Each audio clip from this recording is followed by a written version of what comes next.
2시간 전에 마감한 트레이더가 생생하게 전하는 글로벌 마켓 리뷰 델타원입니다.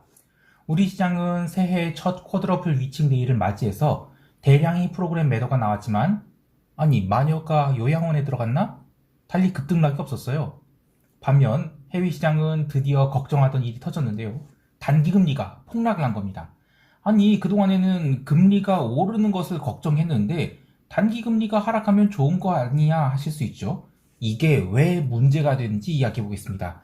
사실 오늘 전일 있었던 여러 가지 금융시장의 뉴스들 중에서 가장 중요한 게 단기금리가 떨어졌다는 거예요. 근데 이게 굉장히 안 좋은 뉴스인데 시황에서는 별로 그런 거 안 다루고 무슨 엉뚱한 실버게이트나 SVB 금융그룹 이런 얘기나 하고 앉아 있는데 모르겠어요. 어쨌든 전 매크로를 하는 사람이라서 여기 단기금리가 어제 크게 떨어졌다는 거, 이게 굉장히 중요한 뉴스입니다. 이게 왜 문제가 되는지 이야기해 볼고요. 근데 주가도 간만에 마이너스 2%대 하락이 나왔죠. 장중 상승폭까지 고려하면 거의 3% 하락이 나왔는데 저는 그동안에 만기까지는 별일 없겠는데 이후의 시장에 대해서는 긍정적으로 보지 않는다라는 생각을 했었죠. 이 마켓뷰 구체적으로 어떻게 대응할 것인지 이 계획도 이야기해 봅니다. 먼저 아시아 세션 갑니다. 우리 시장은 갭 상승 출발 후 326.85포인트까지는 일시적인 상승이 있었어요. 근데 이후에 힘이 점점 빠지기 시작했는데요. 이때의 글로벌 지수 선물들은 각자의 논리대로 움직이고 있었습니다. 가장 어처구니 없었던 것은 니케이 선물인데 어제 니케이 선물 만기를 놓고 최근 일본 증시가 며칠째 연속해서 계속 상승을 하던 차에 개장 초 목요일날 딱 개장하자마자 10분 동안 말도 안 되는 쇼스퀴즈가 나와요. 근데 같은 시각 나스닥 선물은 오히려 전일 장마감 30분 전에 당겨놓은 그것에 대한 되돌림이 나오고 있었죠. 그래서 일본만 초강세를 보이고 나스닥은 빠지고 있었습니다. 나스닥 선물은요. 그래서 이제 쇼스퀴즈가 나오지 않을 수 없었는데 이렇게 글로벌 증시가 따로 놀고 있는 상황에서 우리 시장은 개장 후 1시간 동안 개인들이 양 옵션을 콜 3만 개가 넘게, 풋도 3만 개가 넘게 이렇게 매수를 해버린 거예요. 그럼 위아래 뚜껑 모두 닫힐 것이라는 확신이 생길 수밖에 없죠.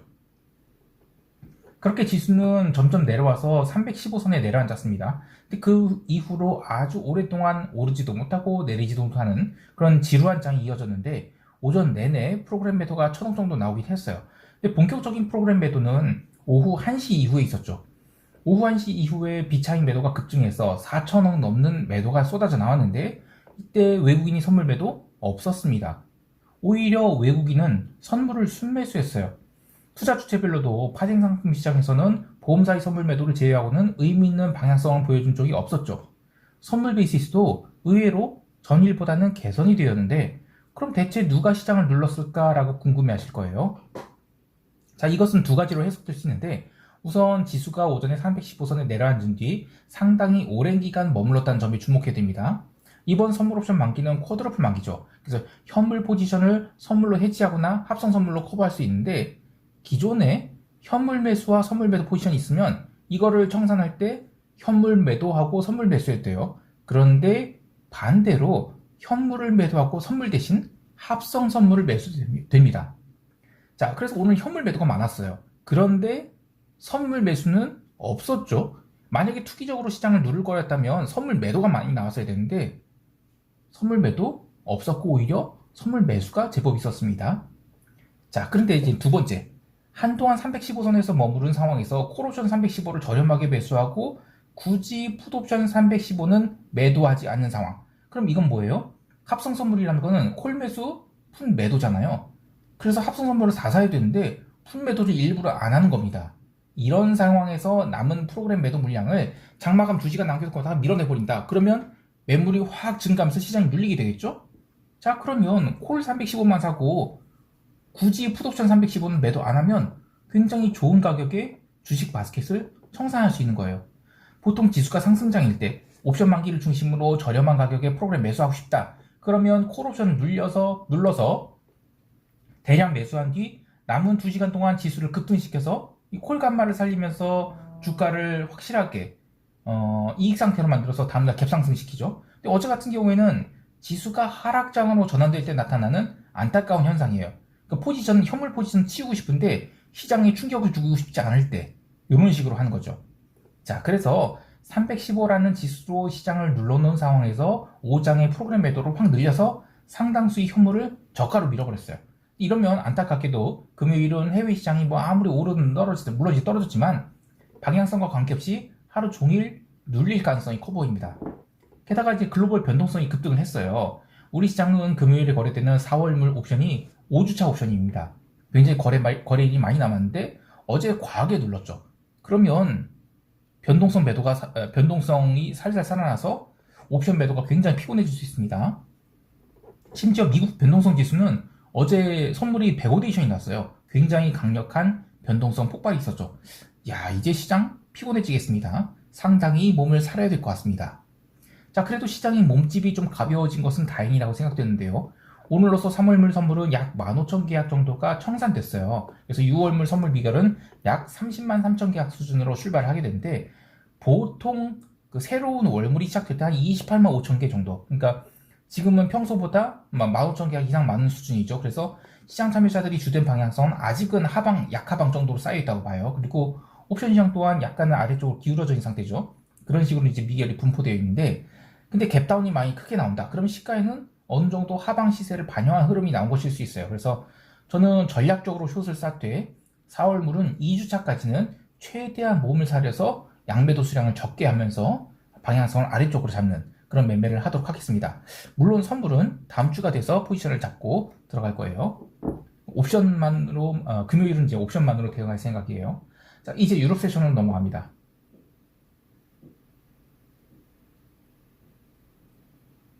유럽 증시는 개장 초에는 난 잘 버텼어요. 근데 이상한 게 몇 가지 있었는데 어제 오후 3시 30분, 그러니까 일본 증시 마감 이후에 니케이 선물이 이유 없이 빠르게 하락하기 시작한 동안 유럽은 거의 빠지지 않았어요. 니케이 선물이 어제 그 장 끝나고 거의 한 1%가 그냥 스트레이트로 빠져버렸거든요. 그런데 유럽은 그때 잠깐 눌리긴 했는데 뭐 이건 눌린 정도도 아니었죠. 그냥 전일 그 미국 시장 올라왔을 때 그 상승분만 돌려준 거예요. 그리고 이제는 유럽 증시는 저녁 7시경에 바닥을 찍고 점진적 반등을 하게 됩니다. 근데 이때 그럼도 그냥 기술적인 흐름이었다고 봐요. 변동성이 의미 있게 상승하거나 하락 이런 거 없었습니다. 그리고 거래량도 얼마 붙지 않은 상황에서 포지션 조정만 있었다고 봐요. 통화시장도 별다른 흐름은 없었고 상품 시장도 조용했죠. 자, 그런데 이게 되게 오늘 굉장히 중요합니다. 채권 시장은 의미 있는 변화가 시작되고 있었어요. 오늘 다른 건 말고 가장 중요하게 생각되는 것이 채권 시장에서의 변화라고 보는데 어제 제가 시황에서 채권 시장에 대해서 이런 얘기 했었죠. 단기 국채가 너무 싸거나 아니면 장기 국채가 말도 안 되게 비싼 것 같은데 그러나 대안이 없다. 그래서 장기 국채를 제가 사고는 싶은데 이게 되게 계륵 같은 거예요. 그래도 저는 이제 좀 이건 아니다 싶어서 지금 품매도를 쌓자 그런 생각을 했었죠. 자, 어쨌든 그런데 트리거가 뭔진 모르겠지만 트리거만 생기면 채권이 굉장히 강하게 튈 수 있겠다. 그런 그런 얘기를 했었는데 근데 어제 그 트리거가 고용지표 좋잖아라고 시작해서 알고 있거든? 이런 게 아니라 고용지표 꺾였다고로 시작해서 아이고 채권 매수로 끝나지 않고 단기 채권 매수에 주식 매도 이런 식으로 전환될 수 있다는 우려가 현실화가 된 것 같아요. 자, 그리고 수요일이 이제 유럽 채권 만기였죠. 그래서 미국 국채 하락을 유럽 국채가 어느 정도 따라가거나 아니면 미국 국채가 반등해서 유럽 국채와 밸런스를 맞출 거라고 하는데 실제로 유럽 개장 후 초반에는 유럽 국채에 대해서 끊임없는 매도가 쏟아져 나왔어요. 그리고 미국 국채도 못 올랐어요. 그런데 그 유럽 국채 매도를 저녁 8시경에 대부분 그 소화를 해냅니다. 그래서 유럽 채권 시장은 이후에는 단기물 중심으로 꾸준히 상승을 한 상태로 미국 신규 실업 상승 건수 지표를 기다리기 시작했어요. 자, 그리고 밤 10시 30분 미국 증시 개장 1시간 전이죠. 그때 발표된 신규 실업 수상청 건수는 21만 1000건으로 정말 오랜만에 21만 건으로 증가를 했죠. 매번 한 뭐 19만 18만 이러다가 21만 찍히니까 고용 꺾였네. 그러면서 처음에는 나스닥 선물 튀고 그 채권 시장도 강하게 튑니다. 그런데 통화 시장은 아무런 신경도 안 썼어요. 물론 이런 것도 있죠. 미국이 지표가 나쁘게 나왔으니까 당연히 달러가 약세가 되니까 그런데 또 리스크 온이란 말이에요. 응? 그래서 유로화가 튀어야 되는데 또 유로화가 튀기는 애매한 상황. 그래서 통화 시장은 그냥 가만히 있었어요. 그리고 상품 시장도 기름만 잠깐 튀었을 뿐 뭐 굴이나 이런 거 안 튀었습니다.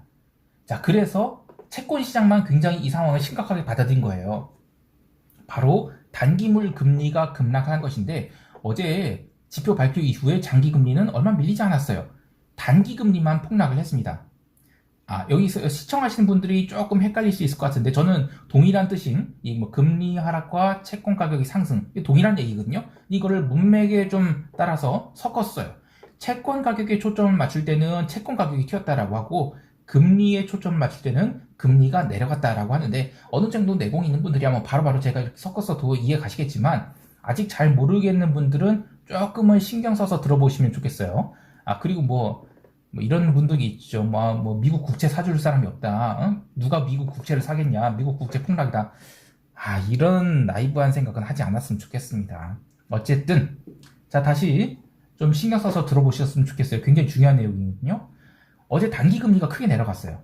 신규 실업수당 청구건수가 증가로 나와서 단기금리 내리고 주가가 오르는 것은 그동안의 로직, 그러니까 뭐 메리스 굿에 대한 그 로직에 부합한 일이에요. 그런데 유럽 마감 때까지 주가 지수는 회피한 움직임이 보였지만 유럽 마감 후에 주가가 내려가면서 단기금리가 또 레벨 다운 해버립니다. 이게 바로 문제인 거예요. 어제 뭐 주가 조정 사태에 대해서 주가 조정에 대해서 뭐 실버게이트 사태 이야기를 하는 분들이 계세요. 근데 그 뭐 간단히 얘기하면 이 코인게이 어떤 또 다른 회사죠. 이 실버게이트 사에 뭐 폐업한다고 그랬는데 이거 어제 발생한 일이 아니거든요. 그 전이 일이에요. 그리고 이제 금융주가 살살 눌리던 것에 대해서 뭐 그동안에는 뭐 금리가 올라가서 금융주가 안 눌렀다. 또 뭐 장단기 제 스프레드 역전이 뭐 109bp가 되니까 금융주가 계속 얻어맞았다라고 하는데 아니 어제 같은 경우에는 단기 국채가 강하게 튀면서 스프레드가 줄어들기 시작했거든요. 한번 볼까요? 여기 210 저기 2년 10년 채권 스프레드 어제 굉장히 세게 반등을 했어요. 자 이렇게 스프레드가 줄어들기 시작해서 그런데도 이제 금융주가 눌렸다? 이거는 그럼 실버게이트 사태 때문이 아니라고 할 수 있는 거죠. 자, 저는 바로 드디어 단기 국채에 대한 저가 매수가 시작됐다라는 생각이 들어요. 이거 살짝 흥분된 사건인데요. 단기 국채가 마이너스 5%를 지금 금리 주잖아요. 근데 주가 지수가 안 빠진다. 이러니까 새로운 논리가 개발되고 있었어요. 그러다가 이젠 참교육이 시작된 것이다 라고 봐요. 물론 시장이 안 움직이는데 먼저 들어가서 버티고 있는 것은 어리석은 일이죠. 하지만 드디어 시장이 움직이겠다라고 하면 이제는 편승해도 된다고 봐요. 금요일에 이제 논팜 나올 거예요. 근데 내용에 따라서 움직이긴 하겠지만 고용 지표가 잘 나왔다. 그러면 채권이 눌림은 적게 하지만 지표가 나쁘게 나왔다. 그러면 채권은 특히 단기물 중심으로 아주 강력한 상승이 나오지 않을까 기대해 봅니다. 10년 국채 풋옵션 매도분 이제 아주 훈훈한 이익 상태로 전환됐어요. 근데 이 프리미엄을 바탕으로 내일 채권 매수를, 그러니까 채권 선물 매수를 하거나 콜옵션 매수를 좀 쌓도록 할 거예요. 또 새벽 3시에 그 미국 30년 국채 입찰이 있었죠. 근데 전일에 있었던 10년 국채 입찰은 폭망이었어요. 근데 오늘 30년 국채 입찰은 수요도 잘 붙고 그래서 입찰이 무난하게 마감됐죠. 물론 이제 어제는 이제 단기물 위주의 강세가 있었지만 단기물이 튀기 시작했다. 그러면 장기물 수요도 기본적으로는 깔고 있을 수 있겠다. 이런 걸 확인시켜 준 것 같아요. 그래서 일각에서 이야기하는 새로운 주가 상승 논리죠. 장기 채권이 말도 안 되는 고평가 현상이 해소되면서 단기 국채는 가만히 있는데 장기 금리가 강하게 튄다. 그러니까 장기 채권은 밀리는 거죠. 그러면서 리세션 우려가 과도했다는 장기 국채 매도 그리고 주가 매수, 주가 지수 매수 이런 논리가 틀렸을 가능성을 이야기하는 거예요. 자, 여하튼 어제는 통화시장이나 상품시장은 뭐 특별히 다룰 이야기가 없어요. 채권시장이 너무너무 중요한 움직임을 보여서 좀 길게 얘기했는데요. 자, 바로 미국 세션으로 넘어갈게요.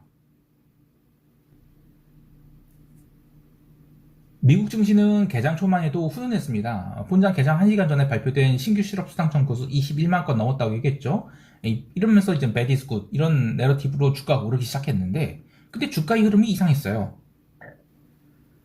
개장과 함께 금융주 내에서 골드만삭스는 인덱스 맞춰서 올라갔는데 나머지 금융주 바스켓은 갭상승도 못했고 그냥 시초가부터 줄줄줄줄 밀리기 시작합니다. 웰스파고 최근에 밀렸던 거 뭐 그렇다 쳐요. 근데 JP모건이나 BOA 멜린치 그리고 시티그룹, 모건스탠리, 그러니까 골드만 빼고는 그냥 다 부러졌습니다. 시가부터 부러졌다는 게 특이한 거예요. 기술주도 뭐 정신 못 차리고 있는 엔비디아나 메타나 초반에 올랐지 뭐 나머지는 그닥 힘이 없었습니다. 그래도 그때까지만 해도 변동성이 튀거나 하진 않았어요. 다만 이 금융주가 이상하게 눌리는 것에 신경을 쓰기 시작한 그룹들이 있었던 것 같은데, 결국 0시 30분부터는 시장에 신규 매도가 쌓이기 시작하고 1시 30분, 새벽 1시 30분 유럽 마감 이후에 지수가 살살 눌리기 시작했죠. 그래서 새벽 2시부터는 본격적으로 눌리기 시작합니다. 하지만 이때도 투매가 나오진 않았어요. 그냥 조심스럽게 매도가 쌓이는 것이었는데, 새벽 3시 미국 30년 국채 입찰 성공적으로 마무리되자 채권 매수 수요를 확인한 단기물 국채 매수자들이 아주 강력한 매수를 지르면서 채권 매수를 지르면서 이때부터 모든 사단이 시작된 거예요. 이미 이때 주요 금융주들은 상당한 하락이 나온 상태였죠. 그런데도 주가 지수는 이때만큼은 아직은 플러스였거든요. 그래서 시장 참여자들이 조금은 안일하게 생각하고 있었는데, 안타깝게도 제가 어제는 좀 질병 문제로 이 순간을 보지 못했어요. 근데 API 데이터에서는 강력한 단기 국채 매수가 새벽 3시부터 들어오기 시작함을 보여줍니다. 이후에 변동성이 튀기 시작하고 주가는 시가 이하로 내려가는데, 그래서 어제의 문제는 실버게이트나 신규 실업수당 청구서 문제가 아니라 채권에 대한 현실 인식이 시작된 것이 주가를 누른 것이라고 할 수 있겠어요. 새벽 3시 이후로 이 변동성 매수와 인덱스 매도가 진행되면서 애플, 아마존 같은 대형주가 눌린 것도 그렇지만, 요 며칠 매도가 진행되었던 굴뚝주는 물론이고 러셀 같은 경우에는 유럽 마감 후에, 그러니까 유럽 마감 전에도 약했어요, 러셀은. 그런데 유럽 마감 후에는 본격적인 눌림이 진행됐죠. 그래서 무려 3%짜리 마이너스 3%의 아주 종가 저가의 깔끔한 음봉이 나옵니다. 이것은 명백히 주식을 채권으로 교체 매매하려는 수요가 있었음을 보여주는데, 자, 이렇게 되면 시장 아주 부정적으로 볼 수밖에 없어요. 그러니까 나스닥 12,000포인트는 뭐 당연히 깨는 것이고, 이렇게 되면 1월에 상승한 것이 다 도루묵이 된다는 의미가 되겠습니다. 또 이런 이야기도 있어요. 실리콘밸리 뱅크 금융그룹이라고 해서 SIVB US 에쿼티, 볼까요 한번? 요건데, 이런 회사가 있어요. 뭐 실리콘밸리 은행이 지주회사라고 하는데, 얘네들이 이제 유동성 부족으로 뭐 전일에 17억 5천만 달러의 유상증자를 때렸죠. 그래서 하루에 60%가 넘는 폭락이 나와서 은행주가 밀렸다, 뭐 이런 얘기도 있어요. 근데 이 회사 시총이 6.2 빌리언밖에 안 돼요. 그냥 동네 은행이에요. 이거 큰 회사 아닙니다. 그리고 긴 시계열로 한번 볼까요? 요거를 이제 최근 걸 맞지 말고 한 5년치를 보죠. 이제 어제 하루만 빵 빠졌는데 5년치를 보면 이거 코로나의 궤적이랑 똑같아요. 코로나 이때 이제 2020년 이후로 버블이 있었죠. 글쎄 8배 갑니다. 8배 갔다가 이 코로나 버블 꺼지면서 함께 사라드는 거예요. 그래서 이때 좀 반등 나왔다가 아주 그냥 자연스러운 기술적 반등이죠. 살살살살 밀리기 시작해서 결국에 이렇게 빠질 거였던 거예요. 자, 그래서 어제 뭐 이 SIVB US 에쿼티, 이 뭐 실리콘밸리 뱅크 금융그룹 얘 때문에 뭐 은행주 섹터가 빠졌다 이렇게 생각하지 않고요. 채권이, 단기 채권이 상승이 이게 진짜 문제였다는 거예요. 자, 근데 오늘 텔레그램으로 뭐 돌아다니는 시황 보면 뭐 단기 국채가 강하게 튄 것을 비중 있게 이야기하는 데가 아무도 없어요. 매크로 입장에서는 굉장히 중요한 변화인데 말이죠.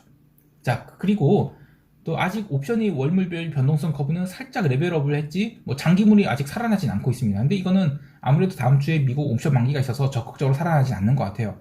그래도 지난 2월에 기록한 변동성이 고점권에 순식간에 도달했거든요. 그래서 금요일에 논팜이 안 좋게 나와서 고용 꺾인다.